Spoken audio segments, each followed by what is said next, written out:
Hi everyone, welcome to YouTube channel of enviro catalyst. मेरा नाम है Rupendra Singh. UGC NET environmental science का exam जल्द ही होने वाला है और ये बिल्कुल सही समय है जब आपको ज़्यादा से ज़्यादा एमसीक्यू क्वेश्चंस की प्रैक्टिस करनी चाहिए। और इसी डायरेक्शन में मैं एक छोटा सा प्रयत्न कर रहा हूँ। मेरी ओर से भी एक एमसीक्यू प्रैक्टिस सीरीज़ आपके लिए है, जिसमें मैं कोशिश करूँगा लेटेस्ट क्वेश्चंस और उनसे रिलेटेड कॉन्सेप्ट्स को एक्सप्लेन करने की, और मैं कोशिश करूँगा कि सीरीज़ के माध्यम से ज़्यादा आपकी प्रिपरेशन में आपकी हेल्प कर सकूं। वैसे तो इस सीरीज़ को मेरा इरादा लाइव सेशन में लाने का था, बट समय के अभाव की वजह से मुझे इसको वीडियो के फॉर्म में आपके सामने लाना पड़ रहा है। आप देखिए, रात को 11:30 बजे का तकरीबन समय हो रहा है। उस समय मैं इसको शूट कर रहा हूँ क्योंकि मेरे पास समय की थोड़ी सी असुविधा हो रही है। मैं लाइव सेशंस नहीं कर पा रहा हूँ। कोशिश करूँगा आगे कुछ सेशंस लाइव भी लेके आऊँ। चलिए, सबसे पहले हम लोग बात करते हैं सीरीज़ के। आप जानते हैं कि यूजीसी नेट एनवायरमेंटल साइंस में जो सबसे इम्पॉर्टेंट यूनिट में से है वो है यूनिट 3 और एनवायरमेंटल बायोलॉजी की। तो मैंने सोचा क्यों ना शुरुआत उसी से करते हैं। ठीक है, बहुत अच्छे से क्वेश्चंस हैं, लेटेस्ट क्वेश्चंस हैं, बट उसके माध्यम से मैं बहुत कुछ एक्स्ट्रा भी आपको सिखाऊंगा। सबसे पहले देखते हैं, पहला क्वेश्चन अगर हम देखें तो फर्स्ट क्वेश्चन आपके सामने है। First question says beak depth in 2 species of Galapagos finches, Geospiza fuliginosa and Geospiza fortis are similar in allopathic populations. Okay, beak depth जो है वो similar है allopathic populations में, but have diverged in sympatric populations. Sympatric का मतलब जो same geographical area में पाई जाती है, और एलोपैथिक मतलब डिफरेंट जोग्राफिकल एरिया में। तो जो स्पीशीज़ डिफरेंट जोग्राफिकल एरिया में पाई जा रही हैं उनकी बीक डेप्थ सिमिलर है, और जो सिमिलर है ना ज्योग्राफिकल एरिया में पाई जा रही उनमें बीक डेप्थ अलग अलग है। इस फिनोमेनन को, ये किस चीज़ का एग्जाम्पल है? तो 4 ऑप्शंस दिए हुए हैं आपके सामने: एक्सप्लॉयटेशन, सिमल parity, character displacement and competitive exclusion. अब देखिए, एक्सप्लॉयटेशन तो इसका आंसर नहीं हो सकता। एक्सप्लॉयटेशन तो आप जानते हैं कि कोई भी चीज़ को, है ना, किसी अगर बायोलॉजिकल ऑर्गेनिज्म की बात करें तो जिसकी कैरिंग कैपेसिटी के बियॉन्ड अगर आप हार्वेस्ट करोगे तो वो एक्सप्लॉयटेशन करा जाता है, क्योंकि एक्सप्लॉयटेशन के केस में उस स्पीशीज़ को आप इतना लॉस करोगे उसके लिए रिकवर करना मुश्किल हो जाएगा। सिमल पैरिटी क्या है, कैरेक्टर डिस्प्लेसमेंट क्या है, कॉम्पिटिटिव एक्सक्लूजन क्या है? क्या करते हैं, एक एक करके इन कॉन्सेप्ट को समझ लेते हैं तो कुछ एक्स्ट्रा भी सीखने को मिल जाएगा। यहाँ पे मैंने एक एग्जाम्पल लिया हुआ है कैरेक्टर डिस्प्लेसमेंट की कॉन्सेप्ट का। कैरेक्टर डिस्प्लेसमेंट में आप देखिए, यहाँ पे एक स्टडी है, एक फेंचल नाम के इकोलॉजिस्ट थे जिनने स्नेल्स की 2 स्पीशीज़ हाइड्रोविया युल्वी एंड हाइड्रोविया वेंट्रोसा के ऊपर ये स्टडी करी थी। ये सारी कॉन्सेप्ट आपकी बुक जो फंडामेंटल ऑफ एनवायरमेंटल साइंस है, थ्योरी की बुक मेरी, उसमें ये सारी चीज़ें दी हुई हैं। देखिए, बुक में बहुत कुछ है। उस बुक को, है ना, उसकी नॉलेज को यूटिलाइज़ करने के लिए आपको अच्छा खासा समय स्पेंड करना पड़ेगा। ठीक है, तो देखिए यहाँ पे मैंने एक फंक्शन की स्टडी दी हुई। उनने क्या करा, स्नेल्स की 2 स्पीशीज़ को स्टडी किया, और उनने क्या पाया कि जब ये स्पीशीज़ डिफरेंट जोग्राफिकल एरिया में पाई जाती हैं, यानी एलोपैथिक डिस्ट्रीब्यूशन शो करती हैं, तो यहाँ पे देखिए लेंथ का एग्जांपल लिया हुआ है कि क्रॉस से वेंट्रोसा को शो किया और ब्लैक डॉट से यूल्वी को शो किया है। तो यहाँ पे देखिए एक साथ ही रखे गए, line of best fit draw करा गया है, यानी कि उनका जो लेंथ है ऑलमोस्ट सिमिलर है when they are occurring allopatrically. But जब वो सिंपैथिक डिस्ट्रीब्यूशन शो करते हैं तो देखिए यूल्वा साइज़ में बड़ा हो गया और वेंट्रोसा साइज़ में छोटा हो गया। जब वो एलोपैथिक डिस्ट्रीब्यूशन शो कर रहे थे तो दे वर फीडिंग और relying on same kind of resources, feeding on same size of food particles, but when they started when they diverge in sympatric area, you see ulvi which became larger and bigger inside was feeding on bigger food particles as compared to the ventrosa. So somehow by they have shifted their character mean value, character mean value को उन्होंने shift कर दिया, एक mean से ज़्यादा हो गया, एक मीन से छोटा हो गया। और इस प्रोसेस में they have shifted their character from the mean value, and in the process they are avoiding competition amongst them. So this way this process is helping them in coexisting despite utilizing more और less same kind of resources.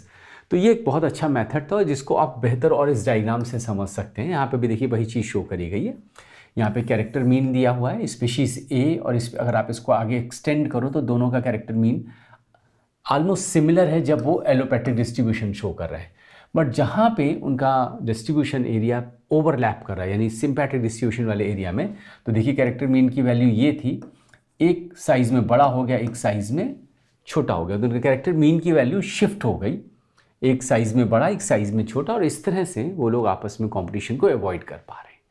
तो देखिए ये जो भी हम लोगों ने example question में देखा, बीक डेप्थ की बात करें, उन्होंने बोला कि जब एलोपैथिक डिस्ट्रीब्यूशन शो करें तो उनकी बीक डेप्थ सिमिलर है, सिम्पैथिक डिस्ट्रीब्यूशन डाइवर्ज हो गया। तो ये एक एग्जाम्पल हो गया जिसको, इस फिनोमिनन को हम लोग क्या बोलते हैं, कैरेक्टर डिस्प्लेसमेंट। ठीक है, तो उस सवाल का जवाब तो कैरेक्टर डिस्प्लेसमेंट हो गया। उसके अलावा उसमें और भी एक शब्द यूज़ किया गया, semelparity. What is semelparity? Semelparity का मतलब क्या होता है? देखिए यहाँ पे ये भी अगेन, ये सब कुछ भी आपकी बुक में, जो फंडामेंटल ऑफ फिनोमेंटल साइंस की मेरी बुक है, उसमें लाइफ हिस्ट्री स्ट्रैटेजी करके एक चैप्टर दिया हुआ, उसमें सारी कॉन्सेप्ट्स दी हुई हैं। ठीक है, तो इसको ध्यान से पढ़िएगा कि some organisms produce all of their offsprings in a single reproductive event, यानी they are producing progenies in one single event, all of their offspring in a single reproductive event. ऐसे ऑर्गेनिज्म को क्या बोलते हैं? सेमल पैरस बोलते हैं। Okay, examples क्या होता है? This pattern is called semelparity and occurs in organisms as diverse as, salmon इसका एग्जांपल है, बम्बू इसका एग्जांपल, आपने देखा bamboo plant only once flower करता है ना, यक्का प्लांट इसका एग्जांपल है। और इटेरोपैरिटी क्या होता है? जब रिपीटेड रिप्रोडक्शन होता है, यानी जितनी भी पेरिनल स्पीशीज होती हैं मोस्टली, जो बार बार बच्चों को जन्म देती हैं, उनको हम क्या बोलते हैं? इटेरोपैरस बोलते हैं। इस फिनोमिनन को इटेरोपैरिटी बोलते हैं। तो सिमल पैरिटी क्या है, इटेरोपैरिटी भी आपको क्लियर हो गया।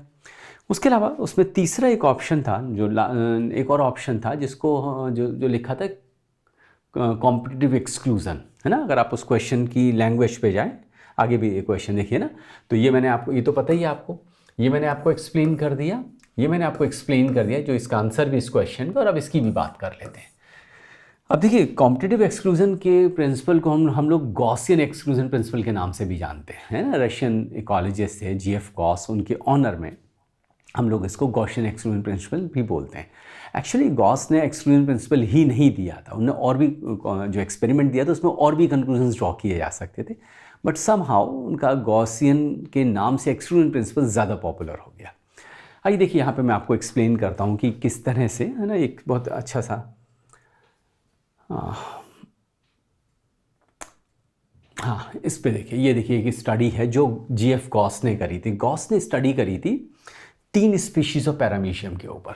कौन कौन सी स्पीशीज़ थी? Paramecium caudatum, Paramecium aurelia and Paramecium bursaria. I hope आपने इनके नाम सुने हैं, है ना। ये सब हम लोग लाइक छोटे पे बायोलॉजी में पढ़ते हैं। ठीक है, तो ये 3 स्पीशीज़ थी, और इन तीनों को लाइक आप जानते हैं, रिसोर्स लिमिटेड कंडीशंस में आप किसी भी अगर ऑर्गेनिज्म को ग्रो करने दोगे तो वो लॉजिस्टिक कर्व फॉलो करता है, जो तीनों के केस में आपको दिखाई दे रहा है। लॉजिस्टिक कर्व की खास बात क्या होती है कि at some point of time the species reaches its carrying capacity, है ना। जब कैरिंग कैपेसिटी पे पहुंचता है तो उसका ग्रोथ रेट क्या हो जाता है? 0 हो जाता है ना। तो तीनों ही स्पीशीज अपनी अपनी कैरिंग कैपेसिटी पे पहुंच गई, तब उनका ग्रोथ रेट 0 होगा। कैरिंग कैपेसिटी लगभग इसमें 200 के आसपास है, इसमें भी वही, और इसमें अगर हम देखें तो कुछ 110 120 के आसपास है। तो जब आप इंडिविजुअली इनको ग्रो करो तो they all are reaching their own carrying capacity because you are growing them in resource limited conditions. So obviously they start growing slowly, then we enter into the exponential phase, and at some point of time this growth rate start declining till it reaches 0, and the point at which the growth rate becomes 0 is what we call carrying capacity, है ना। आपको पता है ये सब चीज़ें। अब उन्हें क्या करा, दूसरा सेट ऑफ एक्सपेरिमेंट, पहले set of experiment he grew all these species alone, but in the second set of experiment what he did, like he grew aurelia and caudatum together. ठीक है, जरा ध्यान से देखिएगा डायग्राम को। तो जब ऑरेलिया और कॉर्डेटम को एक साथ ग्रो किया, तो आप देखिए शुरुआत में ऑरेलिया तेजी से ग्रो किया, फिर कॉर्डेटम ने ओवरटेक कर लिया, बट इस पॉइंट के बियॉन्ड अगर आप देखिए कॉर्डेटम की संख्या डिक्लाइन करने लगी, okay, till it became extinct, and this Aurelia continued to survive. It came out as a victor.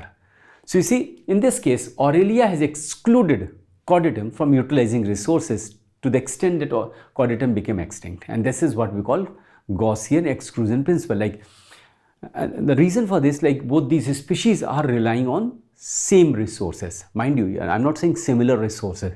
They are utilizing same resources. So if one of them gets access to that resource, obviously other one will not get it. So in that case, the competitively superior species will win the race. So in this case, like Aurelia being the competitive superior one, so it has excluded Chordatum from utilizing resources, and you see that the Aurelia continues to survive while Chordatum has become extinct. Based on this study, we started giving him credit for coming out with a Gaussian exclusion principle. But you see, he carried on another experiment also, where he explained the concept of coexistence. Okay, so in this case, you see, when he grew Cordyceps and Paramecium cordyceps, Paramecium bursaria, you see none of these species are becoming extinct. They are continuing to survive, albeit at a carrying capacity which is much lower than what it was earlier, because in their course of survival they are competing with each other to a certain extent, but not to the extent that one of them becomes extinct. So both of them are surviving, but at a carrying capacity which is much lower than what was when they were growing alone. Obviously they are competing with each other to a certain extent, and in this competition they are losing some of their vigor, and that is why they are surviving at a lower carrying capacity, but both of them are coexisting. Now the question comes, why extinction has occurred in this case? Why they are coexisting? The reason being, in this case, they were utilizing same resources, and when two species utilize same resource, so obviously competitive superior can exclude the inferior one. But in this case, they have partitioned their resources. There is a concept of what we call resource partitioning. So if there are two species which are utilizing same kind of resources, and if they can partition their resources, partition can occur in terms of time, like one of them feeds early in the morning, the other one feeds in the evening. It could occur in the form of season. One of them is active in one season, another one is active in another season. So it can take in any forms. So somehow they have partitioned their resources, and because of that, both of them are surviving.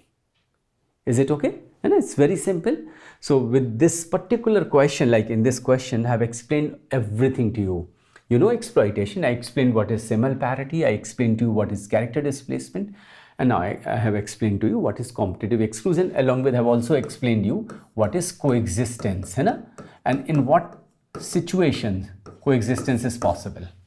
Okay, so I have explained you all these concepts in just one single question. Let's move to the another question.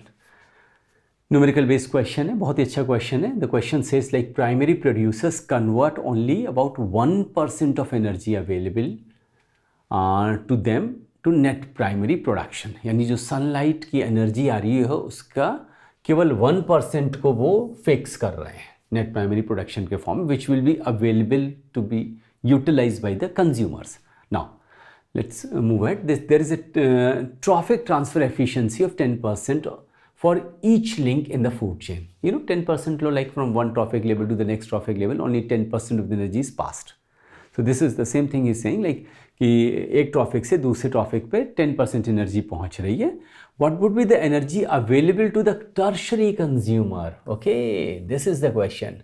Tertiary consumer के पास कितनी energy पहुंचेगी in an idealized pyramid of energy when इतनी sunlight में energy available है. ठीक है, तो देखिए सबसे पहले तो प्रोड्यूसर हो गया. ठीक है, अच्छा, प्रोड्यूसर को कौन फीड करेगा? Primary consumer. प्राइमरी कंज्यूमर को कौन फीड करेगा? Secondary consumer. और सेकेंडरी कंज्यूमर को कौन फीड करेगा? Tertiary consumer. ठीक है, और इनने इस लेवल पे आपको कितनी एनर्जी पहुंच रही वो पूछा है. प्रोड्यूसर के पास पहले कितनी एनर्जी, पहले हम उसको समझे. देखिए टोटल एनर्जी सनलाइट से इतनी आ रही थी, और इनने बोला प्रोड्यूसर केवल 1% उसका फिक्स करता है. तो इसका 1% अगर हम कर लें, है ना, तो 2 0 कट गई, तो अब आपका बचा, तो प्रोड्यूसर के लेवल पे इतना अवेलेबल है. ठीक है, इतना क्लियर है आपको? अब देखिए प्राइमरी कंज्यूमर इसका 10% ट्रॉफिक लेवल ने क्या बोला, एक ट्रॉफिक से दूसरे ट्रॉफिक लेवल में 10% पहुंच रही है. यानी प्रोड्यूसर से प्राइमरी कंज्यूमर पे कितना पहुंचेगा? ये first trophic level, second trophic level है, इसका 10%. इसका 10% आप कर लीजिए, है ना, इंटू 10/100, यानी 1 0 कम हो जाएगा, तो it comes out to be 1000. ठीक है, अब प्राइमरी कंज्यूमर से सेकेंडरी कंज्यूमर पे कितना पहुंचेगा, तो अगेन इसका 10% निकाल लेते हैं. ठीक है, तो इस केस में कितना हो गया आपका, ये आ गया 100. और सेकेंडरी कंज्यूमर से टर्शरी पे कितना पहुंचेगा, फिर इसका 10% निकाल लीजिए. बहुत सिंपल सा क्वेश्चन है. It comes out to be 10. ठीक है, तो इसमें देखिए कौन सा ऑप्शन सही हो गया, 10 जूल्स का डी ऑप्शन करेक्ट हो गया आपका, है ना. बहुत ही सिंपल सा क्वेश्चन है, कुछ भी नहीं था, आराम से कर सकते. और क्या करते हैं, मैं थोड़ा सा कुछ और चीज़ भी आपको सिखा देता हूँ.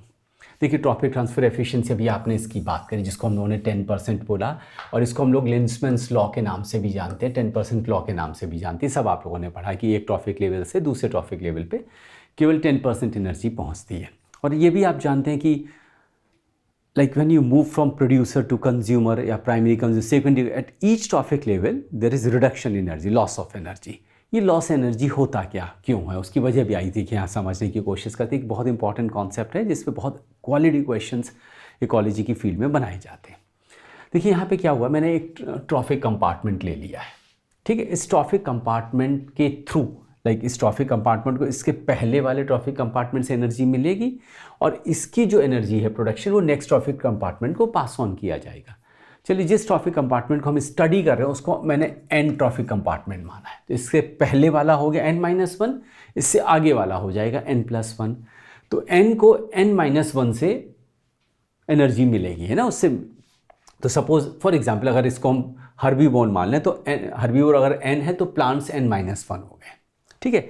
अब देखिए प्लांट्स का ही अगर मैं एग्जांपल लेके देखूँ, हम लोग हर्बीवोर के लेवल पे स्टडी करने की कोशिश करें, तो आप भी जानते हैं कोई भी हर्बीवोर सारे का सारा प्लांट बायोमास को फीड नहीं करता है। जो भी प्लांट का बायोमास अवेलेबल है Pn-1 यहाँ पे, उसका सारे का सारा ही कंज्यूम नहीं करे, उसका एक पार्ट केवल इंजेस्ट करेगा, ठीक है। यानी Pn-1 का एक प्रपोर्शन इसने इंजेस्ट किया, और जो इंजेस्ट नहीं किया, जो कंज्यूम नहीं किया, वो जाके पार्ट बन गया डिकम्पोजर सिस्टम का, ठीक है। अच्छा, उसके बाद जो इंजेस्ट किया, आप भी जानते हैं अब हर्बीवोर जो भी इंजेस्ट करा उसका सारे का सारा तो डाइजेस्ट नहीं कर पाए। बहुत सारा प्लांट बायोमास में, प्लांट मटेरियल, बहुत सारी ऐसी चीज़ें होती हैं जिसको डाइजेस्ट करने की कैपेबिलिटी नहीं होती है, लाइक लिग्निन है, सेलुलोज, बहुत सारी चीज़ें हैं। तो बहुत सारा ऐसा कंपाउंड होगा, बहुत सारी ऐसी चीज़ें होंगी जिसको ये एसिमिलेट नहीं, इसने इंजेस्ट तो किया बट उसको डाइजेस्ट करके एसिमिलेट नहीं करेगा, and that will be excluded in the form of fecal loss and that will become part of the decomposer system। जो assimilate किया that is what we call AN, जो assimilate किया उसको हम AN बोल रहे हैं। अब जो assimilate किया वो सारा का सारा उसकी ग्रोथ में नहीं लगेगा, क्योंकि this organism carries out day-to-day function, it respires, it produces heat and it moves around, it is expending a part of energy which it is getting by ingesting food। So whatever it has assimilated, a part of it will be lost। I'm saying all those losses in the form of RN, that is respiratory loss and all related heat, body heat maintenance loss and all। उसके बाद जो बचेगा that is what we call PN। यानी इन तीन level पे कितना efficiently energy pass on हो रही है, that will decide what proportion of Pn-1 will become PN। Okay, is that clear? इन तीन लेवल पे कितना एफिशिएंटली एनर्जी ट्रांसफर, इन तीन लेवल पे एनर्जी ट्रांसफर को हम लोग अलग अलग नाम से आइडेंटिफाई करते हैं। इसको हम बोलते हैं कंजम्पशन और एक्सप्लॉइटेशन एफिशिएंसी, ठीक है। क्या हो गया, Pn-1 का कितना IN बन रहा है। नेक्स्ट हो गया, इसको हम बोलेंगे एसिमिलेशन एफिशिएंसी, जो इंजेस्ट किया उसका कितना एसिमिलेट किया। ओके, तो ये फार्मूला आपके पास हो गया, ये फार्मूला हो गया। और जो एसिमिलेट किया उसमें कुछ तो आपने लूज कर दिया in the form of maintaining body heat and respiratory loss, जो बचा that is what we call PN। So उसको बोलते हैं production efficiency, which comes again out to be this one. तो ये तीन फार्मूले जिनसे आप इस लेवल पे एनर्जी कितनी अवेलेबल होगी उसको कैलकुलेट कर सकते हो। इसमें बहुत अच्छे question CSA net life sciences में पूछे गए हैं, अपने यहाँ भी इन्वायरमेंटल साइंस में नहीं आए बट पूछने लायक क्वेश्चन हैं, ठीक है। तो इन फार्मूले को याद रखिएगा, इस डायग्राम को प्रैक्टिस कर लीजिए। अगेन अगर आप पूछें कहाँ दिया है तो सब कुछ आपकी बुक में है, ठीक है। तो थोड़ा सा अपना जो भी आपके पास कंटेंट है, अगर आपके पास मेरी बुक नहीं कोई और बुक है उससे पढ़िए, जहाँ से भी हो। कोई भी स्टैंडर्ड बुक होगी, जो अच्छी बुक होगी, जो इस एग्ज़ाम को ध्यान में रख के बनाई जाएगी, उसमें ये सारी कॉन्सेप्ट ज़रूर दी गई होंगी। चलिए आगे मूव करते हैं नेक्स्ट क्वेश्चन के ऊपर। तो ये तो अभी हम लोगों ने सॉल्व कर लिया, 10 जूल आपका आंसर आया था, आपने देखा भी है। आ जाता है नेक्स्ट क्वेश्चन, चलो रीड करिए, देखिए क्या कहता है question. A random sample of 180 individual in a population were captured, okay, marked and released. After few weeks, a second set of 44 individuals were collected. Out of these 44 individuals, 7 were marked. ठीक है, the estimated population size would be, यानी शुरुआत में 180 हो, पता नहीं उसमें कितने हैं, जो भी थे उसमें शुरुआत में 180 पकड़े आपने, और 180 को क्या किया, कैप्चर करके मार्क कर दिया। You captured them, you mark them and then you release them into the water. जहाँ से भी आपने किया वहाँ उनको छोड़ दिया। और उसके बाद क्या किया आपने, कुछ समय के बाद दूसरा सैंपल लिया, वो सैंपल इस बार था 44 इंडिविजुअल्स का, और उस 44 में आपने देखा 7 मार्क्ड थे। Based on that you have to find out what is the estimated population size. देखिए बहुत ही सिंपल कॉन्सेप्ट है, बहुत ही सिंपल कॉन्सेप्ट, कुछ भी नहीं इसमें डिफिकल्ट है। बहुत ध्यान से देखिए, इस मेथड को हम लोग बोलते हैं कैप्चर मार्क रिकैप्चर मेथड। अच्छा, बहुत सिंपल सा मेथड होता है, कैप्चर मार्क रिकैप्चर मेथड के नाम से इसको जानते हैं। इसको लिंकन इंडेक्स या पीटर्स इंडेक्स के नाम से भी जानते हैं। अगेन ये पूरी कॉन्सेप्ट, ठीक है, ये पूरा कॉन्सेप्ट आपकी बुक में पॉपुलेशन इकोलॉजी वाले चैप्टर में दिया हुआ है, ठीक है। देखिए इसमें बेसिकली जो पहली बार हम लोग लाइक टोटल पॉपुलेशन साइज को हम लोग यहाँ पे कैपिटल एन से डिनोट कर रहे हैं। पहली बार जिनको पकड़ के मार्क किया तो उसको कैपिटल एम से डिनोट कर रहे हैं, ठीक है। तो 144 आपने पकड़ के मार्क किए थे, है ना, ऐसे कुछ था ना। 180 पकड़ के मार्क किए, दैट इज कैपिटल एम, ठीक है। स्मॉल एन क्या है, जो दोबारा आपने पकड़े, अगेन कैप्चर, उनको स्मॉल एन बोला, और उस स्मॉल एन में कुछ मार्क निकले, दैट इज स्मॉल एम। तो आपके पास फार्मूला हो गया capital N is equal to small N upon small M into capital M. आइए फार्मूले में वैल्यूज पुट कर लेते हैं, ठीक है। तो हमें कैपिटल साइज निकालना है, small N upon M into capital N. Small N कितना, दोबारा हमने कितना पकड़ा था, 80 इंडिविजुअल्स को ना, दोबारा हम लोगों ने, सॉरी मैं तो नंबर्स में गड़बड़ कर रहा हूँ, ठीक है, ये आपका, तो दोबारा पकड़ा है हम लोगों ने 44 इंडिविजुअल्स को, क्या भाई, दोबारा 44 को पकड़ा है, ठीक है। और जो पहली बार हम लोगों ने, है ना, दैट इज कैपिटल एम, पहली बार पकड़ा था जिनको मार्क किया दैट वाज 180, और दोबारा जो पकड़ा उसमें मार्क कितने निकले, 7, ठीक है। ये आपको कैलकुलेट कर लेना है, और ये आप कैलकुलेट करोगे, मैं करके देख लेता हूँ, ठीक है, किया है आप लोगों ने भी किया होगा, बहुत सिंपल सा क्वेश्चन है। तो इस केस में 44 into 180 divided by 7, it comes out to 1131 point something आ रहा है, ठीक है। तो इस केस में आपका ये जो 1131 पॉइंट समथिंग है, तो ये आपका बी ऑप्शन करेक्ट हो गया, ठीक है। तो क्या करते हैं इस मेथड में, पूरी चीज़ समझ गए आप ना, कि हम लोगों को बेसिकली किस क्या सिंबल किसके लिए हम लोग फॉलो कर रहे हैं, करते क्या है कि पहली बार स्पीशीज़ को पकड़ते हैं, मार्क करते हैं, रिलीज़ कर देते हैं, दोबारा छोटा सैंपल लेंगे या दूसरा सेकंड सैंपल लेंगे, उस सेकंड सैंपल में ऑब्वियसली कुछ मार्क्ड हों कुछ अनमार्क्ड हों, मार्क्ड वालों को काउंट कर लेंगे, इस फॉर्मूले में वैल्यूज़ पुट करेंगे, आपका आंसर आ जाएगा। बहुत ही सिंपल सी कॉन्सेप्ट है, ठीक है। चलिए ध्यान रखिए, इसको लिंकोलिन इंडेक्स के नाम से भी जानते हैं, एग्जाम में आपके यहाँ ये भी पूछा जा चुका है। एक और क्वेश्चन बहुत ही अच्छा, बहुत ही क्वालिटी क्वेश्चन, मैं बोलूँगा कि पिछली बार जो आपका एग्ज़ाम हुआ था उसमें क्वेश्चंस का लेवल बहुत अच्छा था। मतलब मैं तो इससे ज़्यादा डेप्थ में पढ़ाता हूँ, जो बच्चे मेरे से कॉलेज पढ़ें उनको पता है कि मैं इससे कहीं ज़्यादा डेप्थ में पढ़ाता हूँ। बट पिछली बार का पेपर, मैं I am telling you, last time के पेपर का एवरी क्वेश्चन का आंसर आपको आपकी बुक में मिलेगा, सब मैंने क्लास में पढ़ाया हुआ था। चलिए इसको देख लेते हैं। इमेजिन 2 पॉपुलेशंस ऑफ ए घड़ियाल, one in Chambal river and the other one in Ganga. Now imagine 2 scenarios, है ना, एक घड़ियाल की पॉपुलेशन चंबल नदी में पाई जाती है, दूसरी गंगा नदी में है। उन्होंने कहा 2 सिनेरियो इमेजिन करिए। पहला सिनेरियो उन्होंने क्या बोला कि फर्स्ट सिनेरियो ए है कि द पॉपुलेशन ब्रीड सेपरेटली, यानी दोनों अलग अलग ब्रीड कर रहे हैं, ठीक है, कोई इंटरब्रीडिंग नहीं हो रही है, तो जीन एक्सचेंज नहीं हो रहा, दोनों क्लोज पॉपुलेशन की तरह बिहेव कर रहे हैं। दूसरी situation, adult of both populations migrate early to interbreed, उसमें आपस में मिलते हैं, तो अलग अलग एरिया से आके मिल रहे हैं, तो आप जानते हैं जेनेटिक वेरिएशन बढ़ेगी और जीन एक्सचेंज हो रहा है, 2 डिफरेंट पॉपुलेशन जो अलग अलग एरिया में अलग अलग इवोल्यूशनरी फोर्सेस को अडॉप्ट करने की कोशिश कर रहे हैं।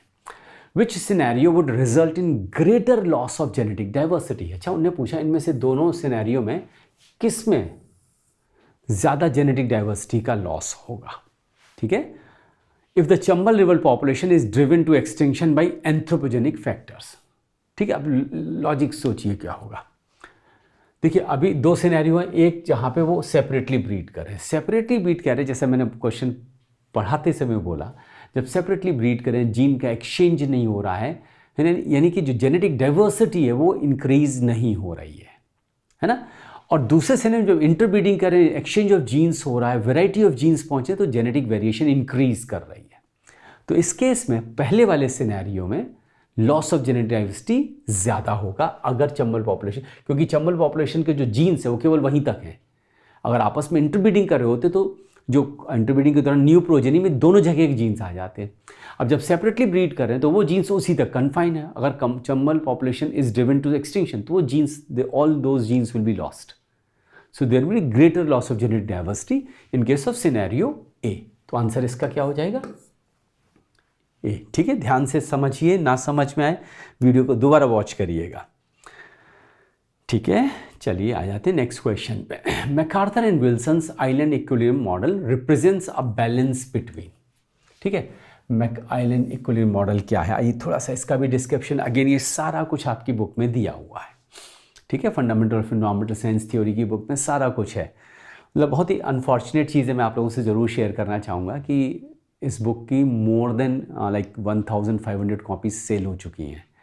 And I was planning to come out with the new edition, but again अभी नहीं ला पाया। And you see out of 1500 copies में 4-5 लोगों ने जाके रिव्यू लिखा है, और वो 4-5 रिव्यू इतने आलीशान हैं। जैसे एक बच्चे ने पहला रिव्यू लिखा जिसमें उसने लिखा है कि इस बुक में पूरा सिलेबस नहीं दिया गया, उसने 1 या 2 स्टार दिए हैं। यार मैंने बुक के टाइटल पे कहीं पे भी मैं नहीं कहता हूँ इसमें पूरा सिलेबस कवर होता है।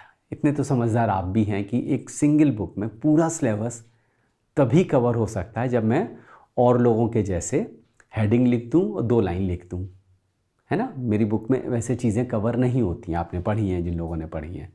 ऐसे किसी और एक बच्चे ने लिखा कि हर चैप्टर में फार्मूले गलत दिए हुए हैं। मतलब या तो ये वेस्टेड इंटरेस्ट हैं जो जानबूझ के इस टाइप के रिव्यूज़ लिख रहे हैं।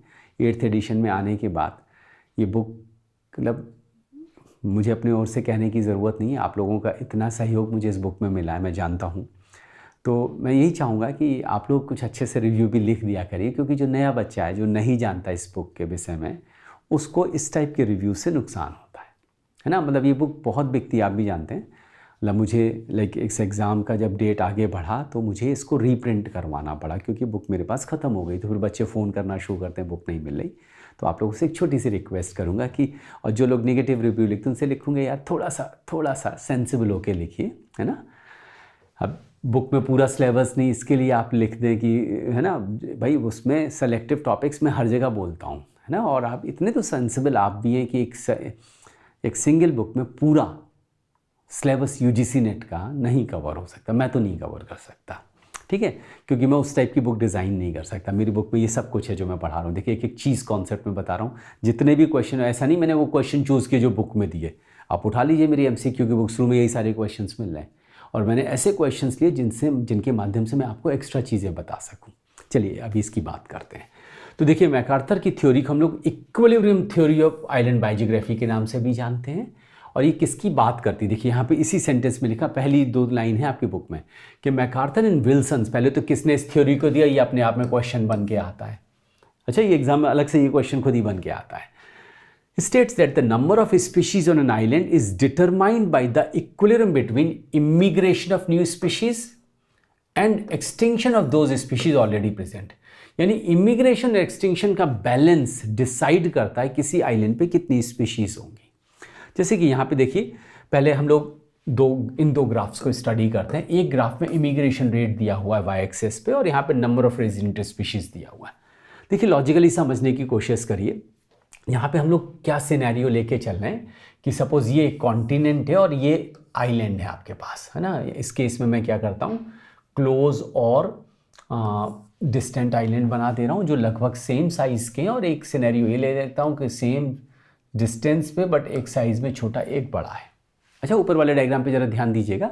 तो लॉजिकली आप जानते हैं जो पास में होगा इस कॉन्टिनेंट से स्पीशीज़ को पहुंचना इन आइलैंड्स पे, ये कॉन्टिनेंट है, ठीक है। तो कॉन्टिनेंट्स आप जानते हैं जो पास में आइलैंड है उस पर स्पीशीज़ जल्दी पहुंच जाएगी, तो मिग्रेशन रेट ज़्यादा होगा क्लोज वाले आइलैंड पे। और इसी तरह अगर 2 सेम साइज डिस्टेंस पे हैं तो जो साइज़ में बड़ा है उस पर इमिग्रेशन रेट ज़्यादा होगा। तो देखिए इमिग्रेशन रेट कहाँ पे ज़्यादा है, क्लोज और लार्ज आइलैंड पे एज कंपेयर टू डिस्टेंट और स्मॉल आइलैंड। सिंपल से बहुत लॉजिकल चीज़ है। इसी तरह जब हम एक्सटिंक्शन रेट की बात करेंगे, अब जस्ट इमेजिन करो अगर हम इतने बड़े आइलैंड दोनों पे 100 इंडिविजुअल्स को रख दें, है ना, तो स्मॉलर आइलैंड पे, मतलब एक एग्जाम्पल के तौर पे मैं एक्सप्लेन कर रहा हूँ आपसे, समझिए इस चीज़ को। तो अगर छोटे में उतने ही लोग जितने बड़े में, तो ऑब्वियसली छोटे वाले आइलैंड में आपस में कंपटीशन ज़्यादा होगा, है ना, रिसोर्स के लिए कंपटीशन ज़्यादा होगा। कंपटीशन ज़्यादा होगा, अभी आपने गॉस का एक्सक्लूजन प्रिंसिपल पढ़ा, there is possibility of superior species excluding the inferior ones, है ना, वेरी डिस्टिंक्ट पॉसिबिलिटी। तो क्या होगा, एक्सटिंक्शन रेट किस में ज़्यादा होगा, स्मॉल आइलैंड पे। लार्ज आइलैंड पे एक्सटिंक्शन रेट कम होगा। अगेन देखिए यहाँ ग्राफ पे एक्सटिंक्शन रेट देखिए स्मॉल आइलैंड पे ज़्यादा है और लार्ज आइलैंड पे कम है, ठीक है। फिर इन दोनों कर्व को एक साथ मीट कर देते हैं, दोनों को एक साथ ड्रॉ करते हैं। तो लॉजिकली देखिए जो लार्ज आइलैंड होगा, है ना, इस पे देखिए जो क्लोज और लार्ज होगा उस पे स्पीशीज, यहाँ पे देखिए नंबर ऑफ रेजिडेंट स्पीशीज दिया, उस पे स्पीशीज रिचनेस सबसे ज़्यादा होगी। क्यों? क्योंकि उस पे इमिग्रेशन रेट ज़्यादा होगा क्लोज और लार्ज होने की वजह से, और एक्सटिंक्शन रेट कम होगा लार्ज होने की वजह से। अभी मैंने दोनों चीज़ आपको एक्सप्लेन करी, ठीक है। तो सबसे ज़्यादा स्पीशीज रिचनेस है, सबसे ज़्यादा स्पीशीज डाइवर्सिटी कहाँ पे मिलेगी, सबसे ज़्यादा नंबर ऑफ स्पीशीज कहाँ पे होंगे, क्लोज और लार्ज में, और सबसे कम किस में होंगे, डिस्टेंट एंड स्मॉल के केस में, ठीक है। तो बहुत लॉजिकल चीज़ है, आप चाहें तो सिंगल ग्राफ से भी इसको डिपेक्ट कर सकते हैं, ठीक है। ये आपका इमिग्रेशन का, ये एक्सटिंक्शन का, ये हो गया कैरेक्टरिस्टिक स्पीशीज रिचनेस, ठीक है। अगर आपको ये सब कॉन्सेप्ट और ज़्यादा पढ़नी हो तो मेरा कैटलिस्ट सेंटर ऑफ एक्सीलेंस के नाम से एक यूट्यूब चैनल है, उस पर इकोलॉजी की पूरी प्लेलिस्ट पड़ी हुई है, ये सारे टॉपिक्स मैंने वहाँ पढ़ा है, और वो वीडियोस भी ऑलमोस्ट मैंने ओपन कर रखे हैं। एग्जाम के आसपास मैं सारे वीडियोस ओपन कर देता हूँ, ठीक है। अभी इन्वायरो कैटलिस्ट पे भी मुझे नहीं लगता मैंने कोई भी वीडियो फॉर मेंबर्स करा, मैंने सबको ओपन कर दिया। मैं चाहता हूँ सब लोग उसका फ़ायदा उठा सकें, ठीक है। तो ये कॉन्सेप्ट आपको समझ में आ गया क्या है। चलिए, तो जो क्वेश्चन था कि MacArthur Wilson island equilibrium model represents a balance between, तो बैलेंस किसकी हम लोग बात कर रहे थे, एक्सटिंक्शन और इमिग्रेशन की। तो देख लीजिए किस वाले में हो जाएगा, ठीक है। इससे लेना देना नहीं, इससे लेना देना नहीं, ठीक है, इससे लेना देना नहीं, तो आपका सी एंड डी आंसर हो जाएगा। अच्छा, साइज ऑफ आइलैंड, अब साइज ऑफ आइलैंड के हिसाब से ऑप्शन यहाँ पे बनाए नहीं है, ठीक है। और फिर चूंकि इक्विलिब्रियम की बात कर रही हैं, अगर इन जनरल बोलते हैं कि स्पीशीज डिस्टेंस को कौन चीज़ इन्फ्लुएंस करे तो साइज एंड डिस्टेंस का सीन आ जाता, बट यहाँ पे इक्विलिब्रियम मॉडल में किन के इक्विलिब्रियम की बात करें, सिर्फ ये पूछा गया है, तो आंसर आपका क्या हो जाएगा, इमिग्रेशन और एक्सटिंक्शन, यानी C and D will be the correct answer, ठीक है। चलिए और क्वेश्चन देख लेते हैं। एक ये क्वेश्चन बहुत ही सिंपल सा क्वेश्चन है, लेकिन इस टाइप के क्वेश्चंस आप देखिए, अगर आप एमसीक्यू वाली बुक देख रहे होंगे कैटलिस्ट वाली, तो आप देखिए रिपीटेडली इस टाइप के क्वेश्चंस पूछे गए हैं, है ना। Parasitism, mutualism, commensalism, competition. पहला क्या अगर species A benefits while species B remains unaffected, किस केस में ऐसा होता है ना, एक को फायदा हो रहा है दूसरे को कोई फर्क नहीं पड़ रहा, कॉमनसालिज्म, ठीक है। न्यूट्रलिज्म में किसी को फर्क नहीं पड़ रहा। एमेंसालिज्म में एक को नुकसान होता है, अदर वन रिमेन्स अनअफेक्टेड, ठीक है। तो वो सब तो है नहीं यहाँ पे। फिर दूसरा है both species A and B negatively affected, किस में होगा, कॉम्पिटिशन के केस में, है ना। दोनों को आपस में compete कर रहे, दोनों निगेटिवली अफेक्टेड हो रहे हैं। अभी आपने देखा था लाइक गॉस वाले एग्जाम्पल में, जहाँ को एग्जिस्टेंस हो रही, दोनों सर्वाइव तो कर रहे थे but less than carrying capacity alone वाली से। Species A generally smaller than species B, किस केस में होगा, है ना, होस्ट पैरासाइट के केस में, है ना। होस्ट बड़ा होता है, पैरासाइट छोटा होता है। Both species A and B are positively affected in positive interaction and obligatory, अगर ऑब्लिगेटरी इंटरेक्शन है तो उसको बोलेंगे कॉमनसालिज्म। अगर नॉन ऑब्लिगेटरी होता तो क्या बोलते हैं, प्रोटो कोऑपरेशन, है ना। ये सब तो 12th ऑनवर्ड्स आप पढ़ते हैं। प्लीज़ मैं मान के चलूँगा एटलीस्ट ये सब लोगों का तैयार है, क्योंकि CSIR आपके यूजीसी नेट एनवायरनमेंट में इस पर क्वेश्चंस पूछे जा रहे हैं, ठीक है। तो देखिए वही आंसर हो गया आपका। नेक्स्ट है बिकॉज ऑफ ट्रेड ऑफ।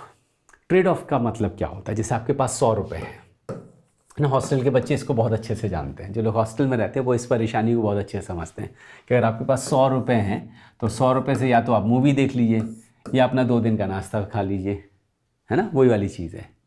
यानी एक चीज़ पे स्पेंड करो तो दूसरे के लिए अवेलेबल नहीं होगा, ये कहने का मतलब है। तो इन्होंने क्वेश्चन में क्या पूछा है कि because of trade of a good competitor for nutrient, ठीक है, can not be good competitor for light.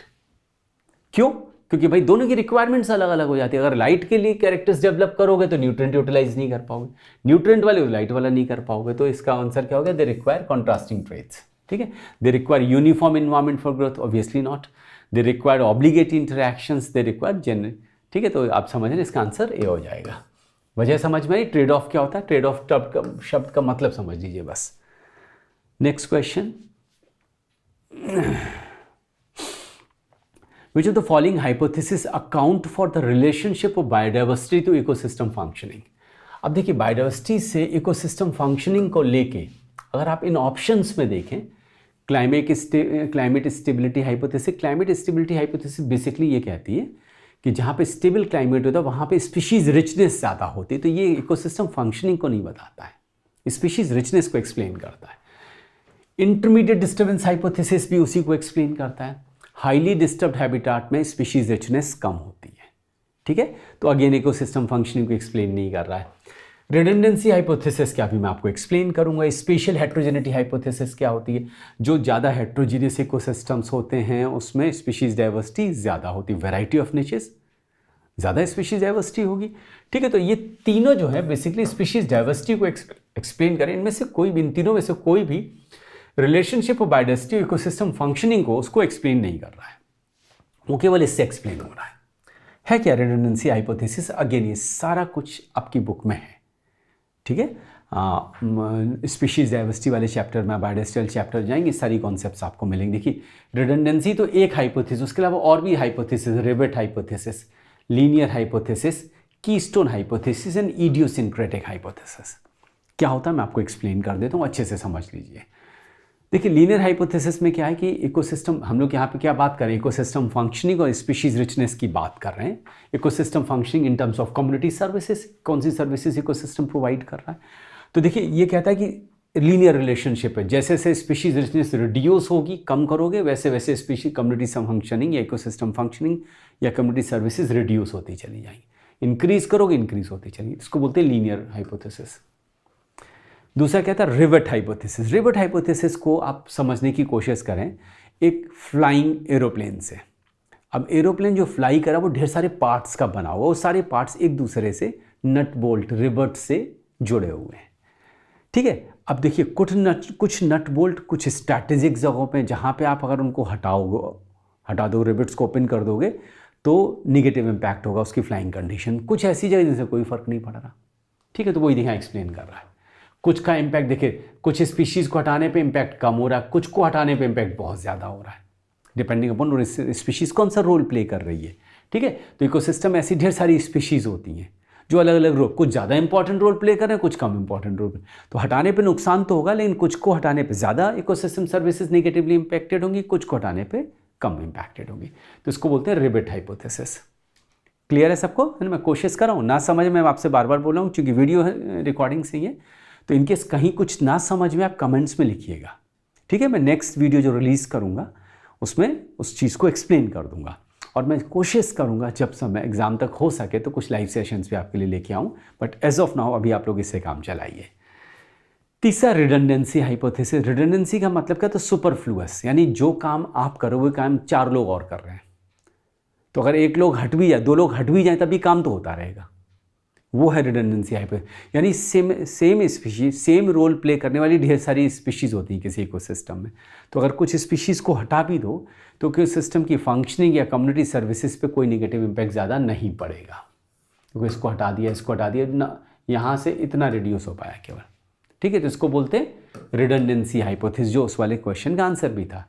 Next है species keystone hypothesis. Keystone hypothesis आप जानते हैं, कीस्टोन स्पीशीज वो स्पीशीज होती है जो irrespective of its number has maximum impact on ecosystem functioning. So जस्सी ये कीस्टोन, अगर आपने इसको हटा दिया, इकोसिस्टम सर्विसेज देखिए यहाँ से रिड्यूस होकर यहाँ पहुँच गई, okay. So such a species is known as keystone species. And the last one is idiosyncratic. Idiosyncratic like कुछ स्पीशीज को हटाने पे कम्युनिटी सर्विसेज इंप्रूव कर गई और कुछ को हटाने पे कम्युनिटी सर्विसेज डिक्रीज कर रही। तो nobody knows what is going to be impact. Idiosyncratic, कोई भी कुछ भी कर रहा है, तो इसको बोलते हैं इडियोसिंक्रेटिक हाइपोथेसिस। तो these are some hypothesis which try to explain relationship between community services और ecosystem functioning and the species richness, ठीक है। चलिए नेक्स्ट आ जाते हैं। हाँ, तो इसका आंसर रिडंडेंसी हाइपोथेसिस हो गया, है ना। चलिए नेक्स्ट क्वेश्चन पे आ जाते हैं।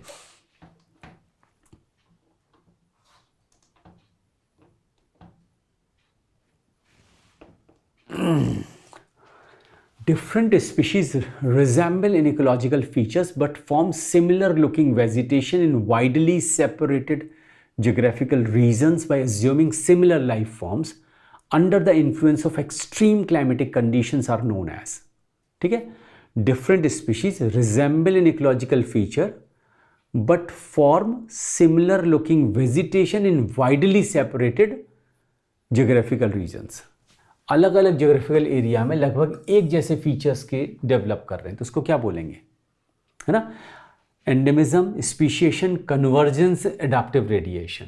अब देखिए पहले समझ लिए एंडेमिज्म क्या होता है। एंडेमिज्म होता है जब कोई स्पीशीज रिस्ट्रिक्टेड ज्योग्राफिकल एरिया में पाई जाती, एंडेमिक, यानी उस स्पीशीज का अगर वहाँ पे लॉस हुआ तो वो कहीं नहीं मिलने वाली, that is what we call endemism या एंडेमिक्स।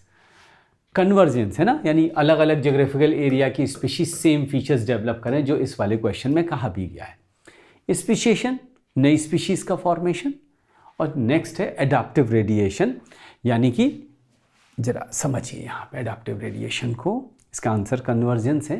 मैंने देखिए आपके लिए तो अगले क्वेश्चन में मिल जाएगा, मैंने इसके लिए अलग से कुछ डाला है एडाप्टिव रेडिएशन के लिए, शायद लास्ट में मिलेगा, ठीक है।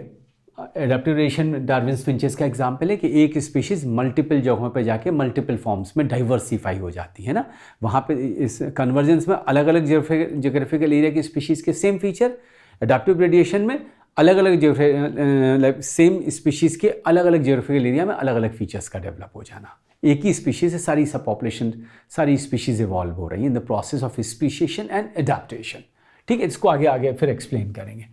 नेक्स्ट है sciophytes are, what are sciophytes? Sciophytes क्या होते हैं? Sun adapted, shade adapted, desert adapted, है ना, ये तो जीरोफिटिक हो गए, स्नो अडाप्टेड, है ना, तो सियोफाइट्स होते हैं शेड अडाप्टेड, है ना। ऐसे प्लांट्स के अपने फीचर्स होंगे, शेड लविंग प्लांट्स के कैसे फीचर्स होंगे, ब्रॉड लीव्स, थिन लीव्स, है ना, कहाँ पे, जहाँ पे कम लाइट वहाँ पे नॉर्मली फर्न्स, मॉसेस इसके कैटेगरी में आ जाते हैं। और इसका जस्ट अपोजिट सन अडाप्टेड प्लांट्स को क्या कहते हैं? हीलियोफाइट्स, है ना। हीलियोफाइट्स कैसे होंगे? कैक्टस, है ना, उनमें फीचर्स कैसे होंगे? स्मॉल लीव्स, है ना, थिक लीव्स, वैक्स हो गए, क्यूटिकल उन पर मोटी सी होगी ताकि सन को, लाइट को रिफ्लेक्ट आउट कर सके, उससे नुकसान नहीं हो, तो उनको हम बोलते हैं हीलियोफाइट्स, यानी सन अडाप्टेड प्लांट्स। तो ये नाम भी ध्यान रखिएगा अडाप्टेशंस में। नेक्स्ट हो गया आपका the use of plants to absorb, use of plants to absorb and accumulate hazardous material from the soil is termed as. अब देखिए प्लांट, अब ये इतना सिंपल क्वेश्चन है यार, इसमें दिमाग लगाने की जरूरत ही नहीं है। एक ही में तो फाइटो दिया, बाकी सब में तो बायो दे दिया, बायोलॉजिकल ऑर्गेनिज्म। बायोलॉजिकल ऑर्गेनिज्म में कुछ भी हो सकता है, बैक्टीरिया हो सकते हैं, फंगाई हो सकते हैं, कुछ भी हो सकता है, ठीक है। अब इस हिसाब से, लेकिन मैंने क्या करा, अगेन आपकी बुक में एक चैप्टर मैंने दिया हुआ है बायो रेमिडिएशन के ऊपर, जिसमें एक ये टेबल दी हुई है। यहाँ पे आप डिफरेंट शब्दों का मतलब समझ सकते हैं, ठीक है। इसको प्लीज़ ज़रूर पढ़ लीजिएगा, ये आपकी बुक में ये टेबल दी हुई है। अब जैसे फाइटो डिग्रेडेशन क्या हो गया? Plant and associated micro organism degrade organic pollutant like petroleum hydrocarbon, तो इसको बोलते हैं फाइटो डिग्रेडेशन। फाइटो एक्सट्रैक्शन क्या? रिमूव मेटल पॉल्यूटेंट, रिमूव कर रहे हैं, एक्सट्रैक्ट आउट कर रहे हैं pollutant, petroleum hydrocarbon and radio nuclides and accumulate in plants, ठीक है। Remove organics from soil by concentrating them in the plant part. Phyto transformation क्या होगा? Plant uptake and degradation of organic compounds such as xenobiotic substances, then rhizofiltration roots के through, ठीक है। तो इस table को, it's a very important table, और ये सारे शब्दों का, आप देखिए इस वाले में उन्होंने बायो के टर्म से बायो डिग्रेडेशन भी दे दिया, बायो ट्रांसफॉर्मेशन भी दे दिया, बायो रेमिडिएशन भी दे दिया, तो ये चैप्टर अलग से डिवोटेड है, इसको ज़रूर, और भी एक्स्ट्रा इन्फॉर्मेशन इसमें दी हुई, तो उसको प्लीज़ ज़रूर पढ़ लीजिएगा। अच्छा, एग्जाम में क्वेश्चन आ रहे हैं आपके यहाँ, ठीक है। इसका फाइटो हो गया, तो सिंपल सा क्वेश्चन नहीं, डिज़ाइन बहुत पुअर तरीके से था। नेक्स्ट देखिए, यहाँ पे आपको फूड चेन दी हुई है। अब आप भी जानते हैं what is food chain, what are food webs, आप जानते हैं, फूड वेब पे भी क्वेश्चन आ चुका है। फूड चेन मतलब एक को दूसरे ने, दूसरे को तीसरे, तीसरे ने चौथे को खाया, this is what we call food chain. Food chain basically हम लोग दो तरीके के आइडेंटिफाई करते हैं, एक को तो हम बोलते हैं ग्रेजिंग फूड चेन और एक को हम बोलते हैं डिकम्पोजर फूड चेन। ठीक है, ये बहुत ही सिंपल क्वेश्चन जिसमें उनने सिर्फ ग्रेजिंग फूड चेन आपसे पूछी कौन सी। ग्रेजिंग फूड चेन क्या होती है, सूरज सनलाइट से, है ना, स्टार्ट होती है और प्रोड्यूसर से कंज्यूमर के थ्रू पास ऑन होती है, पहुंच जाती है, उसको बोलते हैं grazing food. Decomposer food chain क्या होता है, माइक्रो ऑर्गेनिज्म जो डिकम्पोजर फीडिंग ऑर्गेनिज्म उनसे स्टार्ट होके, ठीक है, तो इनको हम बोलते हैं डेड ऑर्गेनिक मैटर से स्टार्ट होकर डिकम्पोजर ऑर्गेनिज्म तक जाएगी, उसको बोलते हैं डिकम्पोजर फूड चेन। एक और जो क्वालिटी क्वेश्चन इस एरिया में बनता है वो ये बनता है कि like you know through these food chain energy is passed on. So the question comes, किस फूड चेन में, लाइक अगर मैं पूछूं कि लाइक टेरेस्ट्रियल इकोसिस्टम की अगर मैं बात करूं, if I talk about terrestrial ecosystem, which food chain is going to be more important in terms of energy transmission, grazing या डेट्राइटस फूड चेन? किसके केस में? टेरेस्ट्रियल प्लांट के केस में, या एक्वेटिक के केस में मैं बोलूँ? अच्छा, ये सारी चीज़ें आपकी बुक में दी हुई है, ध्यान से रीड करेंगे तो आपको सीखने को मिलेगा। जो टेरेस्ट्रियल इकोसिस्टम है उसमें मैक्सिमम एनर्जी ट्रांसमिशन जो है वो होता है डेट्राइटस फूड चेन के थ्रू। अच्छा, सरप्राइज नहीं होएगा नॉर्मली बच्चा जब आप कहता है ग्रेजिंग के थ्रू। देखिए, टेरेस्ट्रियल इकोसिस्टम में जो प्रोड्यूसर्स हैं वो प्लांट्स हैं, है ना, ट्रीज, हर्ब, श्रब्स। आप भी जानते हैं कोई भी जो हर्बीवोर है वो ज़्यादा से ज़्यादा लीव्स खाता है, टेंडर स्टेम तने खा लेगा, but most of the part is not consumed, is not ingested by the herbivore, and that becomes the part of the decomposer system.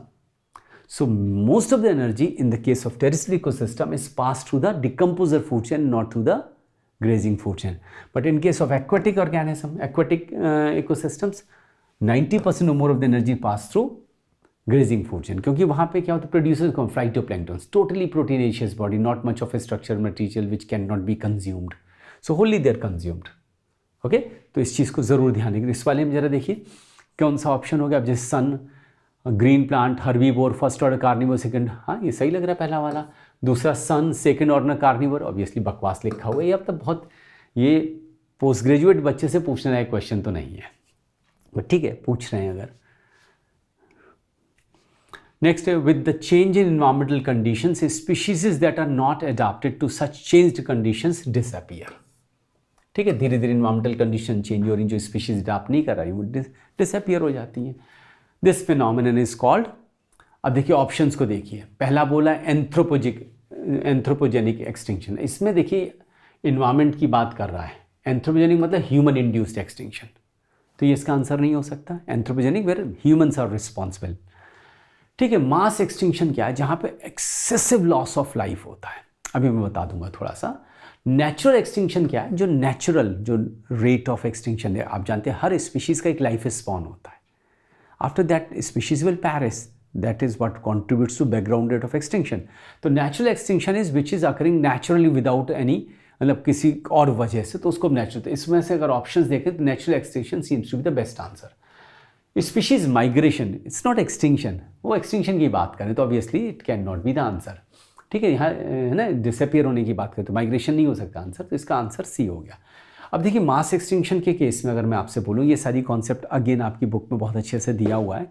यहाँ पे मैंने देखिए डायग्राम डाला हुआ, एक फोटो डाली हुई। अगर आप यहाँ देखिए, यहाँ जो अर्थ पे 5 मेजर एक्सटिंक्शन इवेंट हुई उनकी बात करेगी, Ordovician, Devonian, Permian, Triassic and Cretaceous. इसमें क्रिटेशियस वाला तो वेल नोन है, हम सब लोग जानते हैं, जुरासिक वाला है ना, ये तो सब लोग जानते हैं। ठीक है, अच्छा हाँ ये है ना, इसको ये सब हम लोगों का, इसमें ये पर्मियन वाले पे ज़रा ध्यान दीजिएगा। पर्मियन एक्सटिंक्शन की देखिए खास बात क्या थी कि अगर आप देखें जो मैक्सिमम डिप है गहराई, देखिए इतना डेप्थ यहाँ कहीं पे भी नहीं है, यहाँ पे देखिए इतनी छोटा था। जो सबसे ज़्यादा लॉस ऑफ स्पीशीज लाइफ पे हुआ था वो पर्मियन में ही हुआ था। ये अर्थ की हिस्ट्री का बिगेस्ट एक्सटिंक्शन इवेंट माना जाता है। ये 5 एक्सटिंक्शन इवेंट है, छठवां ऑनगोइंग है ना, ह्यूमन बींग्स इसके लिए रिस्पॉन्सिबल हैं। तो ये जरा इनको भी ध्यान रखिएगा, मास एक्सटिंक्शन इवेंट है ना। नेक्स्ट आपका हो गया एक और क्वेश्चन, देखिए अभी स्पीशिएशन का एक क्वेश्चन पहले भी आया था। ठीक है, अब देखिए यहाँ कौन कौन से शब्द यूज हैं, सिम्पैट्रिक, पैरापैट्रिक, पैरा की तरह एक और होता है peripatric, adaptive radiation, allopathic speciation. मैंने क्या करा आपके लिए, अगेन आपकी बुक से ही कुछ यहाँ पे डायग्राम्स डालें जो आपको मदद करते हैं ये समझने में कौन सा स्पीशिएशन है। सबसे पहले हम लोग डिफ्रेंशिएट कर लेते हैं एनाजेनेसिस और क्लैडोजेनेसिस में। देखिए एनाजेनेसिस में क्या हो रहा है, विद टाइम स्पीशीज ट्रांसफॉर्म हो रही है, ए प्राइम ए डबल प्राइम में कन्वर्ट हो रही है, नंबर ऑफ स्पीशीज इंक्रीज नहीं हो रहा और इसलिए हम लोग इसको स्पीशिएशन नहीं मानते। This is not considered as speciation. Speciation तब होता है जब एक से more than one species evolve होती है और इस फिनोमिनन को हम लोग क्लैडोजेनेसिस बोलते हैं। इस फिनोमिनन को हम लोग क्लैडोजेनेसिस बोलते हैं। ठीक है, ये सारे क्लैडोजेनेसिस के एग्जाम्पल, ट्रू स्पीशिएशन के एग्जाम्पल। अब यहाँ पे देखिए हम लोग स्पीशिएशन को दो क्लास में डिवाइड कर सकते हैं, allopatric and non allopatric. Allopatric मतलब जहाँ पे ज्योग्राफिकल बैरियर इन्वॉल्व है, इनमें देखिए कोई ज्योग्राफिकल बैरियर इन्वॉल्व नहीं है। ज्योग्राफिकल बैरियर इन्वॉल्व होने पे भी हम लोग एलोपैट्रिक को दो टाइप में आइडेंटिफाई, एक हो गया डाइकोपैट्रिक, एक हो गया पेरीपैट्रिक। देखिए डाइकोपैट्रिक में क्या हो रहा है, एक लार्ज पॉपुलेशन दो लार्ज सब पॉपुलेशन में डिवाइड हो रही है। अगर आप उसको कंपेयर करें पेरीपैट्रिक के साथ तो देखिए इस पॉपुलेशन के मोस्ट ऑफ द इंडिविजुअल यहाँ गए हैं, सिंगल फर्टिलाइज फीमेल या 8 से 10 इंडिविजुअल इधर गए, small subset of individuals, maximum लोग इधर गए, जबकि इसमें दोनों के इक्वली दोनों तरफ डिवाइड हुए। इस वजह से जो रेट ऑफ स्पीशिएशन, देखिए दोनों में फिजिकल बैरियर इन्वॉल्व है तो they come under the category of allopatric speciation. But amongst dichopatric and peripatric, if I ask you which one, in which case speciation takes less time, formation of new species takes less of a time, then the answer is going to be peripatric. क्योंकि जो small population है it will be subjected to forces of evolution like genetic drift and all, तो इसका genetic composition बहुत जल्दी से vary कर जाएगा, जिस वजह से बहुत genetic composition जब इस हद तक vary कर जाए, जब उनके बीच में reproductive isolation हो जाए, तब हम उनको दो नई स्पीशीज़ बोलते हैं। Biological species concept Ernst Mayr के हिसाब से we consider two individual to belong to two different species if they are reproductively isolated and this reproductive isolation could occur only when they are very much genetically diversed. तो इस case में reproductive isolation comparatively जल्दी develop होगा as compare to this one. So this is what we call peripatric and this one is dichopatric. Now look at non-allopathic, there is no involvement of any geographical barrier. It can again be of two types या 3 types में divide करेंगे। पैरापैट्रिक, again देखिए यहाँ पे क्या हो रहा, एक पॉपुलेशन के इक्वेटोनल एरिया में है ना, एडजेसेंट ट्रांजिशन जोन में नई स्पीशीज इवॉल्व हो गई, this is what we call parapatric. Sympatric क्या है, सेम है ना, सेम ज्योग्राफिकल एरिया में, सेम उसके जो ज्योग्राफिक रेंज है उसके अंदर ही नई स्पीशीज इवॉल्व हो गई। और हाइब्रिडाइजेशन में जब दो स्पीशीज मिक्स होकर एक नई स्पीशीज को बनाते हैं, that is what we call hybridisation. ठीक है, एडाप्टिव रेडिएशन क्या होता है, जरा सा थोड़ा सा मैंने यहाँ पे उसका भी दिया हुआ है। जब group of closely related species evolve होती हैं एक कॉमन एंसेस्टर से, अब जैसे कॉमन एंसेस्टर से इतने variety of Darwin's finches arise हुई, ये एग्जाम्पल है एडाप्टिव रेडिएशन। एडाप्टिव रेडिएशन में एक और कॉन्सेप्ट होती है की इनोवेशन की, कि adaptive radiation can also result when a new trait called की इनोवेशन अराइजेस।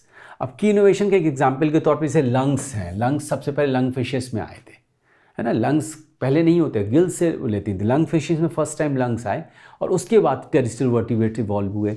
इसी तरह हम लोग अगर फेदर्स की बात करें, फेदर्स डायनासोर्स में बेसिकली इंसुलेशन के पर्पज से थे, बट लेटर ऑन इन्हीं फेदर्स से बर्ड्स इवॉल्व हो गई, तो इसको की इनोवेशन बोलते हैं। तो एक नए कैरेक्टर डेवलप हुआ जिससे एक होल नई स्पीशीज़ का शुरुआत हो गई। ठीक है, this is what we call adaptive radiation. ठीक है, तो ये आपका कॉन्सेप्ट पूरी क्लियर हो गई है। मैंने कोशिश करी, इस वाले क्वेश्चन को आप मिला लीजिएगा। ठीक है, सिम्पैट्रिक स्पीशिएशन, पैरापैट्रिक। अब देखिए the process by which organism adopt to changed environment, change environment को अडॉप्ट करने की कोशिश करेंगे तो उसको क्या बोलेंगे ना, हम लोग इसको एडाप्टिव रेडिएशन बोलेंगे। The process of differentiation in acquiring reproductive isolation with in the same geographical area. देखिए सेम जियोग्राफिकल एरिया में रिप्रोडक्टिव आइसोलेशन डेवलप होने का मतलब क्या हो गया, अभी जो मैंने आपको बताया सिम्पैट्रिक स्पीशिएशन। ठीक है, और उसके बाद नेक्स्ट है population evolving in different geographical area, है ना, different geographical area allopatric, the process of species which occurs between adjacent population with in a broadly continuous habitat, तो ये हो गया आपका पैरापैट्रिक, है ना।